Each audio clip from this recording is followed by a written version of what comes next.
மனசோப்பாத்தனம். அதாவது எது அவசியம் எது அத்தியாவசியன்றதுலேயே இந்த மனசோப்பாத்தனம் தான் வந்து ப்ளே பண்ணுங்க. சரிங்க. இதில் இப்போ அவசியமான ஒரு விஷயம்னா காரில் இருக்க டேஷ்போர்ட் கேமரா. ஒரு உண்மை சம்பவம்.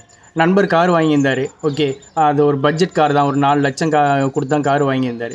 ஆனால் அதில் டேஷ்போர்ட் கேமரா வைன்னு யாரோ சஜஷன் பண்ணியிருக்காங்க அப்போவே. ஆனால் அவர் அதை செய்ய காணோம். நான் எதுக்கு செய்யணும், பார்த்துக்கலாம், நான் வந்து அது மாதிரி ஆர்ஷாக ஓட்ட மாட்டேன்ற டயலாக்லாம் விட்டுருந்தார்.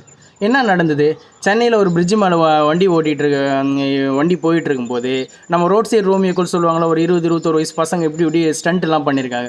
அவன் பண்ண ஸ்டண்ட்டு நேராக பைக்கில் வந்து காரில் விட்டுட்டான். ஓகே, காரில் விட்டுட்டு இவன் நல்ல மாதிரி முதல்ல போயிட்டு காருக்காரன் தான் என்னை இடிச்சான்னு போலீஸில் கேஸும் கொடுத்துட்டு அவனுக்கு கொஞ்சம் இன்ஃப்ளூயன்ஸாக இருந்தது.